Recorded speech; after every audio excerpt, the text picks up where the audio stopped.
Assalamualaikum warahmatullahi wabarakatuh. Alhamdulillah wassalatu wassalamu ala Rasulillah wa ala alihi wa sahbihi wa man walah. Amma ba'd. Sidang jemaah muslimin dan muslimat rahimani wa rahimakumullah. Alhamdulillah, kita bersyukur kepada Allah Subhanahu wa taala pada pagi ini kita dapat mengerjakan salat subuh secara berjamaah. Semoga Allah menerima amal salat kita, amal puasa kita dan amal-amal soleh kita yang lain. Pagi ini saya menggantikan sekali lagi Dr. Ishaq yang tidak dapat bersama mengisi kuliah subuh pada pagi ini. Maka marilah kita sama-sama mengisi pengisian kita pada pagi ini dengan membicarakan tajuk tentang zikir. Kalau hari Sabtu 2 minggu yang lalu kita telah mempelajari tentang zikir-zikir yang boleh melindungkan diri kita daripada bahaya, maka pada pagi ini kita akan bincangkan tajuk tentang zikir yang dinamakan dengan istighfar. Nota untuk yang saya paparkan ini boleh didapati di WhatsApp info Masjid At-Taqwa. Nota telah diedarkan di dalam WhatsApp tersebut, nanti boleh rujuk. Apa itu istighfar? Istighfar bermaksud memohon keampunan kepada Allah. Apa saja ucapan kita minta ampun kepada Allah, dia dipanggil istighfar. Maka istighfar ini memang sangat-sangat digalakkan, tambah-tambah lagi kita berada pada bulan Ramadan. Bulan Ramadan, bulan yang Allah membuka pintu-pintu langit. Allah membuka pintu rahmatnya. Untuk salah satunya adalah untuk menerima mana-mana pengampunan, memberikan pengampunan kepada hamba-hambanya yang ingin bertaubat kepada Allah. Jadi untuk tajuk istighfar pada pagi ini kita akan bahagikan kepada dua bahagian. Bahagian yang pertama, kita akan membicarakan tentang apakah kelebihan istighfar. Maksudnya, kalau kita memperbanyakkan istighfar, apa kelebihan yang dijanjikan oleh Allah Subhanahu wa taala? Kita akan bincang lebih kurang dalam 9 kelebihan istighfar. Dan topik yang kedua, kita akan membincangkan tentang apakah bentuk-bentuk istighfar yang boleh kita amalkan. Adakah istighfar ini hanya pada ucapan astaghfirullah, astaghfirullah? InsyaAllah bahagian yang kedua ni nanti kita akan bincangkan. Dalam pengisian ini kita akan mempelajari lebih kurang ada 10 bentuk lafaz istighfar. Tajuk pada pagi ini semuanya akan berdasarkan kepada pertama ayat-ayat Al-Quranul Karim, yang kedua adalah berdasarkan kepada hadis Nabi sallallahu alaihi wasallam. Oh, buka pelitup Okey. Tak kena saman kan? Okey. Boleh dengar suara saya insya-Allah. Okey. Sebelum tu sampai pukul berapa kuliah subuh? 7.30. Okey. Insya-Allah. Baik, kita pergi kepada kelebihan istighfar. Yang pertama, istighfar, kelebihan yang pertama fungsinya untuk mengubati penyakit yang penyakit itu dinamakan ia dengan dosa.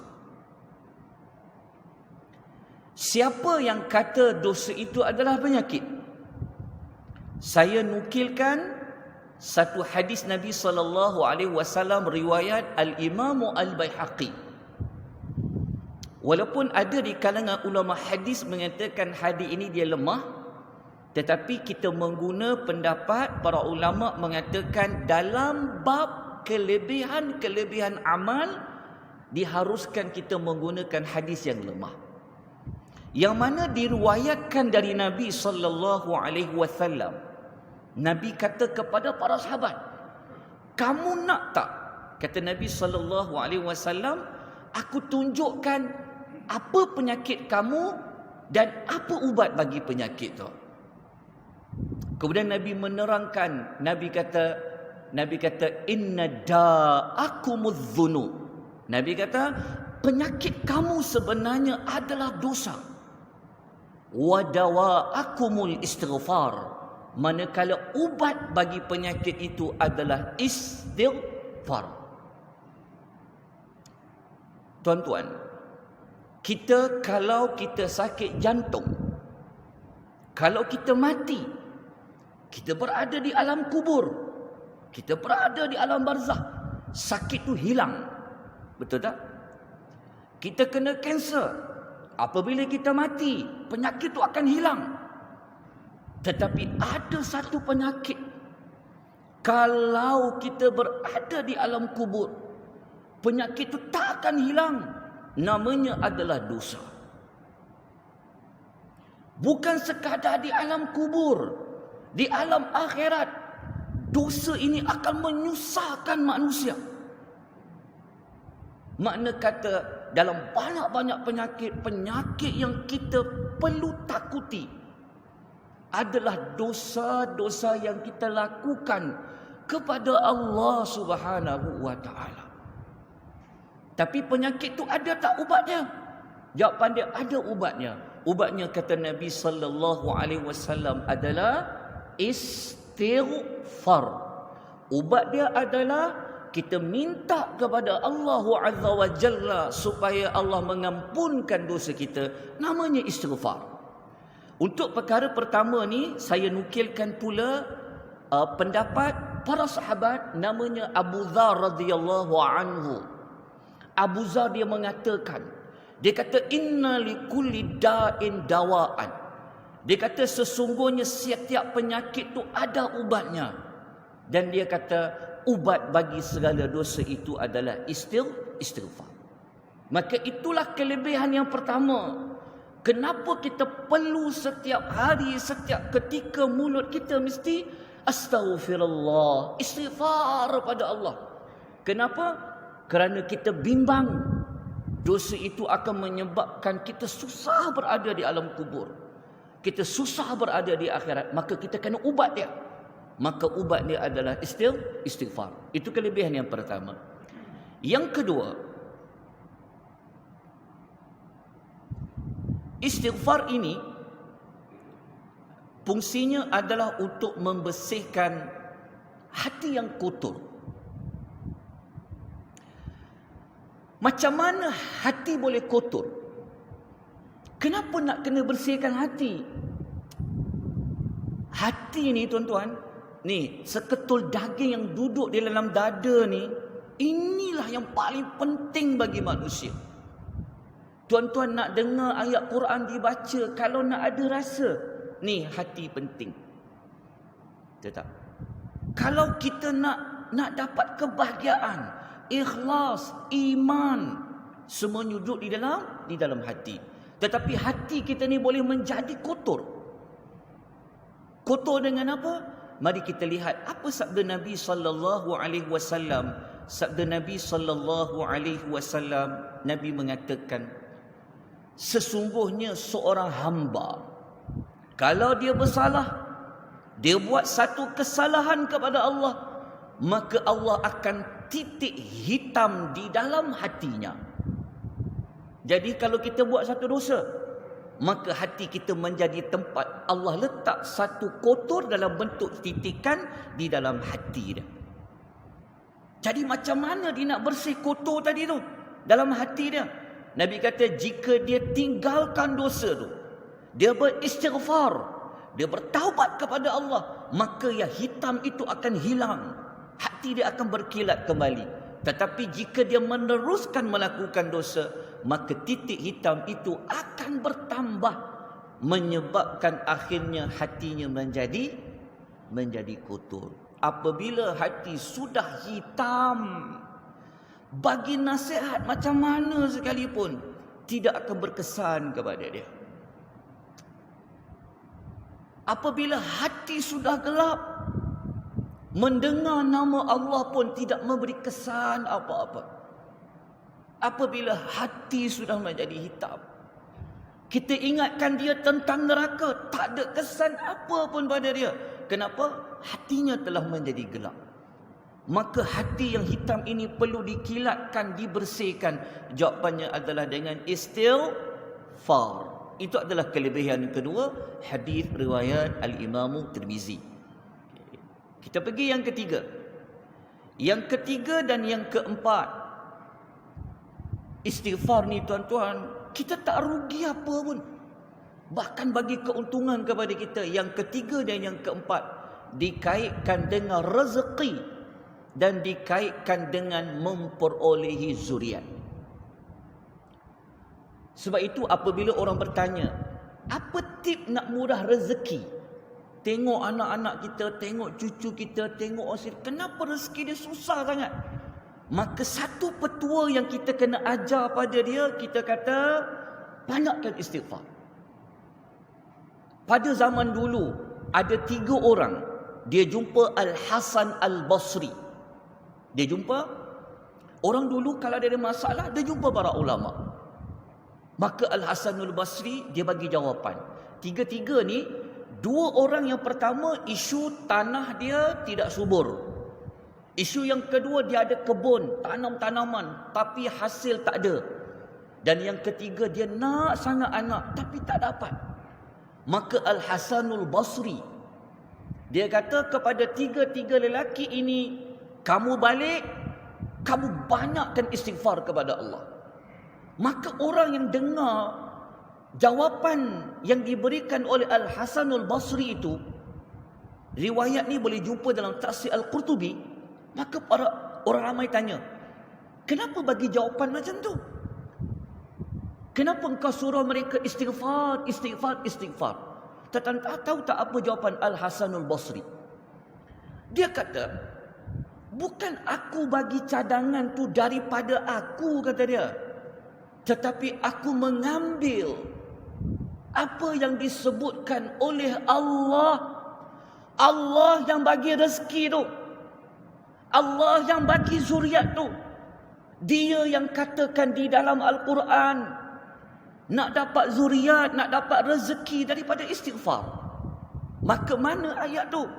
Maka kalau kita buka di dalam surah Nuh, kita boleh refer ayat nombor 10 sampai ayat nombor 12. Ayat ni kalau buka dalam Quran berada pada muka surat 570 sampai muka surat 571. Nabi Allah Nuh, apabila dia ajak kaum dia, dia cakap kat kaum dia apa? A'udzubillahi minasyaitanirrajim. Dia kata, faqultu astaghfiru rabbakum innahu kana ghaffara. Dia kata dekat kaum dia, dia kata, istighfarlah kamu semua kepada Tuhan kamu. Dia kata, kerana Tuhan kamu ni maha pengampun. Kemudian Nabi Nuh dia kata, kalau kamu istighfar, apa kamu dapat? Nabi Nuh dia baca pada ayat 11, Allah kata, yursilis samaa'a 'alaikum midrara. Dia kata, siapa yang istighfar, Allah akan hantarkan hujan lebat yang turun mencurah-curah kepada kamu. Lepas tu Nabi Nuh kata lagi, Allah Ta'ala akan buat apa? Wa yumdidkum bi amwalin wa banin. Allah Ta'ala akan banyakkan harta kamu dan Allah akan berikan anak pinak kepada kamu sampai pada hujung ayat. Bukankah ayat ni Allah yang kata kalau istighfar Allah turun hujan? Zaman dulu pendapatan mereka, rezeki mereka daripada bercucuk tanam. Maka nak bercucuk tanam memerlukan sumber air yang cukup. Kalau air tak cukup, macam mana nak mengairi tumbuh-tumbuhan itu? Maka Allah akan turunkan hujan yang lebat kalau kita istighfar. Sebab tu kalau negara kita berlaku kemarau, Pernah kita berlaku kemarau, betul? Air hujan tidak turun, panas. Maka rakyat sepatutnya dia baca ayat ni, dia kata, mari kita ramai-ramai, kita istighfar kepada Allah. Kan Allah akan turunkan hujan. Betul tak?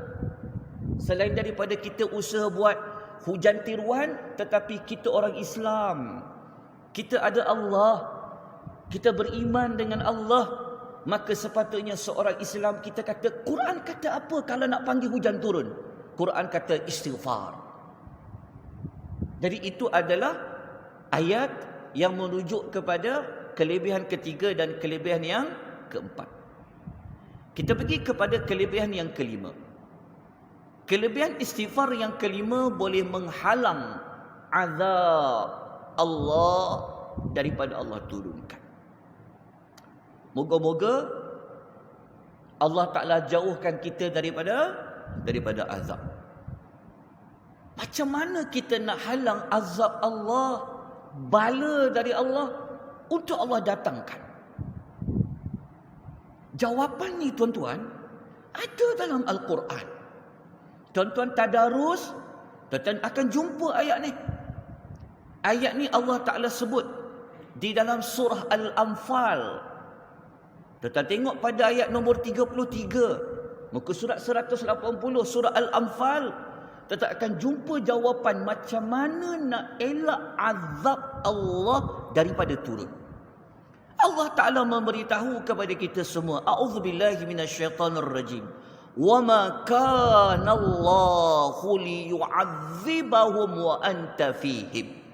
Okey, mula-mula Allah bagi tahu, Allah sekali-kali tidak akan mengazab mereka sedangkan engkau berada di antara mereka. Okey, nombor satu, Allah bagi tahu. Allah bagi tahu, Muhammad, kalau kau masih ada di kalangan mereka, kami tak akan turunkan azab, kata Allah. Lepas tu kedua, Allah Ta'ala kata, Allah mengatakan, wa ma kana mu'adzibahum wa hum yastaghfirun. Yang kedua Allah kata, Allah tidak akan mengazab mereka sedangkan mereka itu sentiasa istighfar. Betul tak Allah yang kata? Kan Allah yang kata, kalau mereka selalu istighfar, Allah akan tidak turunkan azab. Jadi surah Al-Anfal ayat 33 ni, dia ada dua cara nak elak azab turun. Nombor satu, kalau Rasul masih ada, azab tak turun. Tuan-tuan bacalah dalam Al-Quran sejarah umat-umat dulu, betul tak? Ada tak azab Allah turun kalau Rasul tu ada dekat kampung tu? Tak ada.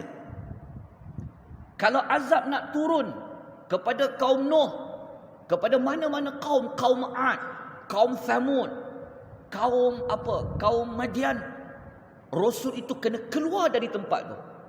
Kalau Rasul tu keluar, baru azab turun. Tetapi yang pertama ni kita dah tak ada dah. Sebab apa? Sebab kita tidak kerana kita sudah ketiadaan Rasul sallallahu alaihi wasallam. Cuma tinggal yang mana? Cuma tinggal satu saja, iaitu istighfar. Seperti mana kata Abdullah bin Abbas radhiyallahu anhu, dia kata, okey, baik, moga-moga kita dah dapat pada kelebihan yang kelima. Pagi ni saya lantang sikit sebab pagi kan. Nak bagi segar sikit lah. Okey, boleh ya tuan-puan? Okey, jelaskan suara saya tak dengung sangat kan? Okey, kita pergi yang keenam. Yang keenam, ni menarik tuan-tuan dan puan-puan. Kalau banyak istighfar, rupa-rupanya Allah akan tambahkan kesihatan dan Allah bagi tenaga. Pernah dengar tak? Depan ni janganlah tinggal makan vitamin C ke, jangan tinggal makan suplemen. Hanya semata-mata istighfar. Yang tu teruskan. Tapi dalam Quran, rupa-rupanya Allah bagi tahu, kalau banyak istighfar, Allah bagi kita kesihatan, Allah memberikan kita kekuatan. Maklumat ni tuan-tuan dan puan-puan, sebenarnya ia berada dalam surah Hud. Boleh buka ayat nombor 52. Tengok muka surat 227, surah yang ke-11. Apa kata Allah Subhanahu wa taala? Ini maklumat ni adalah kisah Nabi Allah Hud alaihi salam. Nabi Allah Hud, dia ada satu kaum. Kaumnya nama Ad. Kaum Ad ni tuan-tuan, kekuatan dia, kalau kita tengok tiang kat masjid ni tinggi kan, dia boleh buat tiang yang besar di zaman tu. Itulah kaum Ad. Jadi ketika Nabi Allah Hud, dia nak ajak kaum dia istighfar, maka tengok tuan-tuan, apa kelebihan istighfar? Kita lihat pada ayat-ayat awal. Dia kata, wa ya qaumi istaghfiru rabbakum. Dan Nabi Allah Hud dia kata, wahai kaumku, dia kata, istighfarlah kamu kepada Tuhan kamu. Dia kata, summa tubu ilaih. Kemudian bertaubatlah kamu kepada Allah. Apa kelebihan dia? Nabi Allah Hud kata, yursilis samaa alaikum midrara. Allah akan turunkan hujan yang lebat kepada kamu. Dan yang kedua, ini yang dia punya dalil dia. Nabi Allah Hud kata apa? Wa yazidakum quwwatan ila quwwatikum. Apa maksud ayat tu? Nabi Allah Hud kata, kalau kamu semua istighfar, bertaubat kepada Allah, Allah akan tambahkan kamu kekuatan di samping kekuatan kamu yang sedia ada. Cubalah istighfar. Allah beri nanti kita sesuatu. Itu pada kelebihan yang ke-6. Okey, jumpa ayat dia, jumpa rujukan dia. Okey, bukan baca ayat ni ya. Ayat ni menunjukkan bahawa kalau istighfar, Allah beri kesihatan tu. Macam mana nak tambahkan kesihatan? Istighfar. Okey, kita tengok kelebihan yang ke-7. Yang ke-7, istighfar. Dia membantu kita untuk hilang, untuk kita keluar daripada kesulitan. Sebab tu kalau kita berada dalam banyak masalah, banyak kesulitan, jalan dia adalah antaranya istighfar. Okey, kita tengok dalil dia. Okey. Kalau kita rujuk dalam suratul Al-Anbiya ayat 87 dan ayat nombor 88. Boleh buka Al-Quran muka surat 329. Tengok ayat ni, kita akan jumpa kisah Nabi Allah Yunus. Semua orang tahu Nabi Yunus ni kes apa?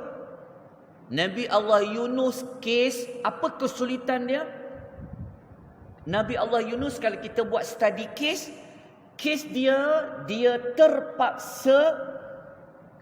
terpaksa dikeluarkan daripada perahu. Dia berada di dalam lautan. Maknanya kes Nabi Allah Yunus adalah dia berhadapan dengan bahaya untuk dia lemas.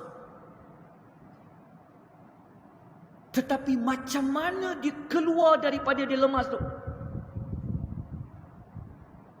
Macam mana dia minta pertolongan Allah? Maka dalam surah Al-Anbiya ayat nombor 87 kita akan jumpa jawapannya. Nabi Allah Yunus dia kata apa? Fanada fi dhulumat. Dalam keadaan yang gelap gelita. Kalau kita baca Quran, gelap gelita tu ada 3. Gelap waktu malam. Gelap dalam perut ikan. Gelap ikan tu bawa di tengah lautan. Ketika dia berada dalam kegelapan sulit. Ada orang hidup dekat dunia kata, kan zaman sekarang ini zaman yang mencabar, betul tak? Ada orang sampai, kalau boleh ya Allah janganlah bunuh diri. Jangan rasa dunia ni gelap dah. Kita ada Allah. Allah Maha mendengar. Allah Maha melihat. Maka macam mana nak keluar pada kesulitan hidup? Tiru Nabi Allah Yunus. Apa dia buat? Dalam kegelapan tu dia kata, La ilaha illa anta subhanaka inni kuntu minadh zalimin. Dia ulang. Dekat mana istighfar dia? Okey, tengok dekat ayat ni. Okey, dia kata macam mana? Dia kata, mula-mula dia buat 3 perkara. Nombor 1, dia buat 3. Yang pertama, dia mengucapkan kalimah la ilaha illallah. InsyaAllah kalau panjang umur ada ruang, kita akan bincang kalimah la ilaha illallah. Kelebihan dia, Masya Allah, sangat powerful. Mungkin orang nampak la ilaha illallah ni macam untuk tahlil, tak. Nanti kita kongsikan. Janganlah tinggalkan. Maka Nabi Allah Yunus, dia kenal Allah dia. Maka dia buat apa? Mula-mula dia melafazkan kalimah la ilaha illa anta. Kemudian dia bertasbih. Subhanaka, maha suci engkau ya Allah. Nah, kita cerita pasal tasbih. Lepas tu yang ketiga tu dia baru istighfar. Dia kata inni kuntu minadh zalimin. Sesungguhnya aku termasuk dalam kalangan orang yang melakukan kezaliman. Jadi kalau kita tengok ada kawan kita hidup dia sempit, kita susah ni, projek tak dapat, macam-macam ni, niaga tak untung, macam-macam kita buat tak jadi, sulit hidup kita. Maka apabila kita bangun, ingatlah, buatlah malam ke, mulut ni kena astaghfirullah, astaghfirullah. Kalau boleh baca doa ni. Okay, itu adalah kelebihan istighfar yang berapa tadi kita kata? Yang ke-7. Okey, kalau tuan-tuan baca ayat tadi tu, selepas Nabi Allah Yunus dia doa, ini penting tuan-tuan. Ni dekat ayat nombor 88. Tengok di sini. Perhatikan baik-baik. Kalau orang tanya, doa Nabi Allah Yunus tadi applicable ke untuk kita semua? Kalau orang tanya, kita kata ya. Macam mana kita kata ya? Kita tengok ayat nombor 88. Perhatikan baik-baik ayat nombor 88. Allah kata apa? فَاسْتَجَبْنَا لَهُ وَنَجَّيْنَاهُ مِنَ الْغَمِّ. Allah kata, maka kami kabulkan doanya. Kami selamatkan dia daripada kesusahannya. Lepas tu dekat hujung tu. Ni penting. Tuhan kata, وَكَذَلِكَ نُنْجِي الْمُؤْمِنِينَ وَكَذَلِكَ نُنْجِي الْمُؤْمِنِينَ. Allah kata apa? Kami juga akan menyelamatkan orang beriman. Kami juga akan menyelamatkan orang beriman. Itu dalil yang terang dan jelas. Kalau kita ucap kalimah tadi itu, Allah akan bantu kita seperti mana Allah membantu Nabi Allah Yunus alaihi wassalatu wassalam. Itu pada kekuatan kalimah tahlil, kalimah tasbih dan istighfar. Baik, kita pergi yang ke-8. Sebelum tu saya nak nukilkan hadis Nabi. Sikit satu hadis Nabi, riwayat Imam Ahmad, sanad hadis sahih, kata Syekh Ahmad Syakir. Tengok Nabi kata apa. Nabi kata, Nabi SAW bersabda, tuan-tuan, dalam banyak-banyak manusia, siapa yang hidup dia penuh kesulitan? Jawapannya Nabi, betul tak? Kena hijrah 13 tahun duduk kat Mekah, macam-macam Nabi kena. Tapi dia tabah. Masuk kat Mubi Madinah 10 tahun, ingat boleh relax? Tak ada. Perang. Ada musuh munafik, ada musuh orang Yahudi. Tetapi Nabi sukses. Jawapannya apa? Jawapannya adalah iman Nabi kepada Allah. Nabi yang pernah melalui kesemua kesusahan hidup dia, dia ajar kepada kita. Nabi kata, man akthara minal istighfar. Siapa yang memperbanyakkan istighfar, pasti Allah akan jadikan untuknya kelepasan daripada setiap kesusahan dan jalan keluar daripada setiap kesempitan. Yakin pada Allah. Kalau tak keluar lagi pada masalah, Dia ada solusi lain lah. Kita ajar kemudian. Tapi yang jangan tinggal istighfar. Banyak kan? Istighfar. Itu adalah kelebihan yang ke-8. Okey, kita yang ke-7. Yang ke-8, kelebihannya adalah mendapat pengampunan dosa di hari akhirat. Ini kita sudah maklum. Kan? Hari akhirat ni payah tak? Hari akhirat ni susah sangat. Susah. Susah kenapa? Kerana kita tak boleh gunakan pangkat kita, harta kita. Tak ada siapa tolong kita dah. Kalau dekat dunia mungkin kita ada pengawal kita. Mungkin kita ada adik-beradik kita. Mungkin ada kawan-kawan kita, jiran-jiran kita boleh tolong. Tapi di hari akhirat tidak. Di hari akhirat masing-masing bawa diri sendiri. Yang kita paling takut sekali adalah dosa. Jadi kelebihan istighfar, Allah akan memberikan pengampunan dosa. Okey, ini boleh rujuk dalam surah Ali Imran ayat 135 hingga 136. Sehinggalah ayat nombor 136 lah. Okey, yang ni saya tak perlu baca, kita sudah maklum.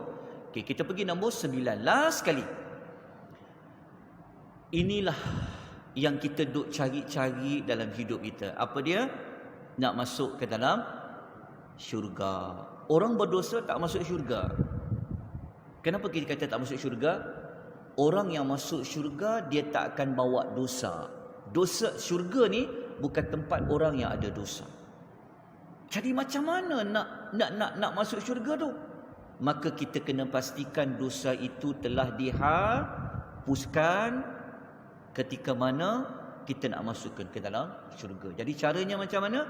Istighfar. Kita boleh rujuk dalil dia. Rujuk dalam surah Ali Imran ayat nombor 15 dan 15, Allah Ta'ala kata orang bertakwa masuk dalam syurga. Dekat nota tu saya telah letakkan dengan warna biru. Kita nampak kat situ. Masuk syurga tu inda rabbihim jannatun. Okey, mereka yang masuk syurga ni kenapa? Okey, kita tengok ayat nombor 16. Allah kata apa? Allazina yaqulun. Mereka masuk syurga ni, mereka berkata. Ini juga termasuk istighfar. Dia kata, Rabbana innana amanna faghfir lana dhunubana. Ketika dia di dunia, dia selalu kata macam ni. Wahai Rabb kami, sesungguhnya kami telah beriman, oleh itu ampunkanlah dosa-dosa kami, peliharalah kami daripada azab api neraka. Okey tuan-tuan, kita pun dah sampai jam 7:02. So saya dah selesai membentangkan tentang kelebihan istighfar yang 9 tu. Okey, cukup 9. Dah tahu kita kena buat apa. Okey, sekarang kita pergi kepada bahagian yang sangat penting adalah macam mana nak istighfar. Okey, saya bacakan satu persatu, lepas tu tuan-tuan ikut boleh? Saya baca lafaz ni, lepas tu tuan-tuan ikut. Okey. Nombor 1. Bentuk istighfar yang pertama, dalam nota ni saya letakkan 10, semua mengikut hadis Nabi sallallahu alaihi wasallam. Nombor 1, yang ini jangan tinggal. Ini yang the best. Dia panggil penghulu istighfar. Okey, saya baca, lepas tu tuan-tuan ikut boleh? Allahumma anta rabbi la ilaha illa anta khalaqtani wa ana 'abduka wa ana 'ala ahdika wa wa'dika mastata'tu a'udzu bika min syarri ma sana'tu abu'u laka bi ni'matika 'alayya wa abu'u bi zambi faghfir li fa innahu la yaghfiru adh-dhunuba illa anta.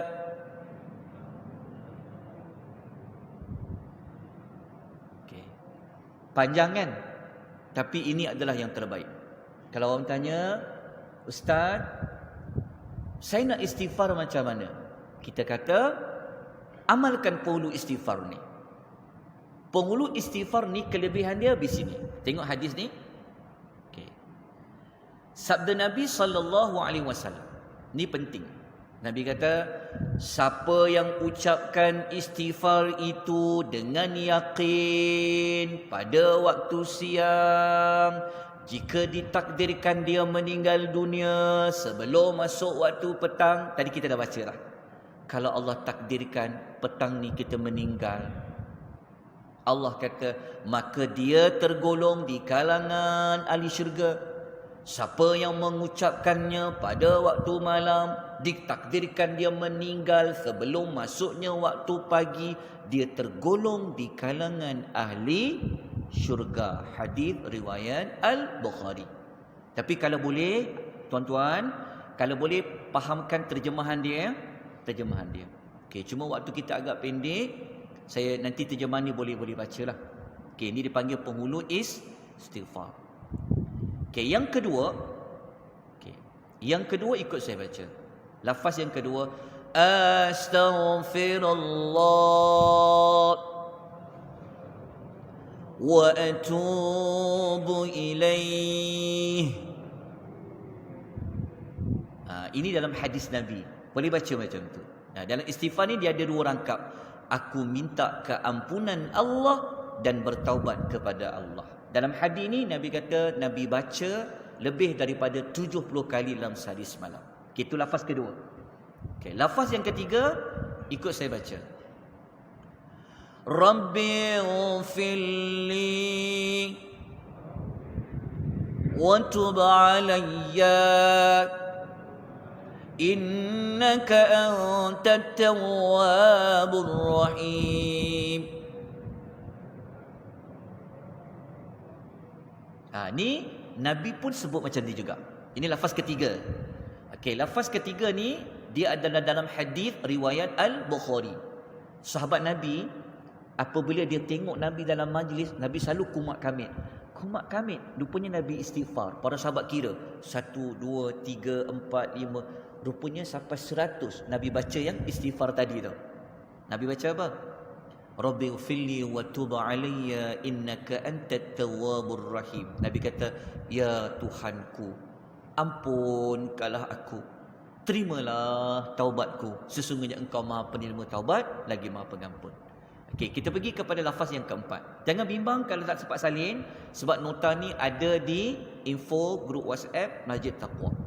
Okey, yang keempat, astaghfirullah. Astaghfirullah. Yang ini kita selalu amal selepas solat. Apa astaghfirullah tu? Tengok Nabi sallallahu alaihi wasallam dia kata apa? Astaghfirullah tu maksudnya aku memohon keampunan Allah. Aku memohon keampunan Allah. Itu lafaz yang berikutnya boleh amal. Kalau tak ingat yang panjang tadi tu, boleh baca astaghfirullah, astaghfirullah. Kita pergi kepada lafaz yang kelima. Okey, lafaz yang kelima ni boleh baca di luar solat, tapi kalau di dalam solat baca lagi terbaik. Nabi baca ketika rukuk dan ketika sujud. Ikut saya baca. Subhanakallahumma rabbana wa bihamdika Allahumma ghfirli. Ni kalau boleh hafal masa rukuk, kita kan biasa baca subhana rabbiyal azim wa bihamdi. Kita mungkin boleh tukar dengan tasbih ni. Boleh. Sebab kita belajar satu lafaz rukuk itulah sampai bila-bila. Tapi kalau kita buka hadis Nabi, rupanya ada banyak bacaan. Antaranya Nabi baca ni ketika rukuk. Bacalah. Subhanakallahumma rabbana wa bihamdika Allahumma ghfirli. Dalam rukuk tu, Nabi minta ampun pada Allah. Tengok terjemahan dia. Tengok Nabi kata apa? Maha suci engkau ya Allah, Rabb kami, dan dengan memujimu ya Allah, ampunkanlah aku. Hadis riwayat Bukhari Muslim. Okey. Baca ketika rukuk dan sujud. Okey, yang lain lafaz yang berikutnya yang ke berapa ni? Sikit lagi ya, yang ke-6. Okey, yang ke-6 ni Nabi pernah ajar Nabi pernah baca dalam sujud dia. Okey, kita kan selalu baca Subhana rabbiyal a'la kan? Kalau kita nak tambah, kita baca ni. Allahumma ighfir li dhanbi kullahu diqqahu wa jillahu wa awwalahu wa akhirahu wa alaniyatahu wa sirrahu. Ni baca. Ini adalah Nabi SAW yang lafazkan. Nabi sebut. Ini adalah hadis riwayat Muslim. Kita tengok cantik dia punya doa dia tu. Ketika sujud Nabi kata, ya Allah, ampunkanlah semua dosaku, dosa yang kecil, dosa yang besar, dosa yang awal, dosa yang akhir, dosa yang dibuat terang-terang dan dosa yang tersembunyi. Nabi sujud, Nabi baca. Lafaz yang berikutnya, lafaz yang ketujuh, ini Nabi ajar kepada Sayyidina Ali radhiyallahu anhu. Ali radhiyallahu anhu riwayat hadis ni. Ini kalau boleh baca sebelum bagi salam. Lepas kita baca tahiyat kan? Innaka Hamidun Majid.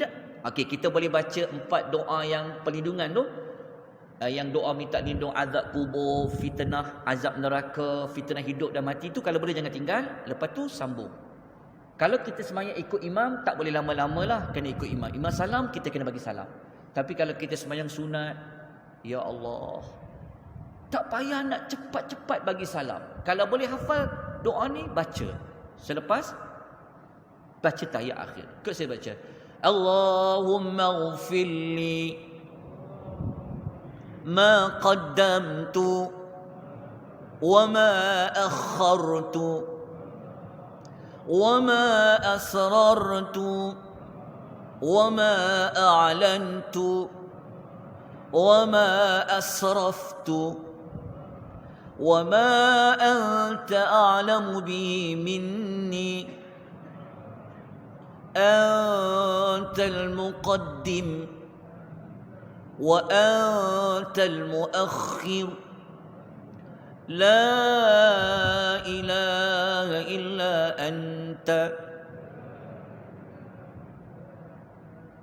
Kalau nak tahu makna dia, ni Nabi baca sebelum bagi salam.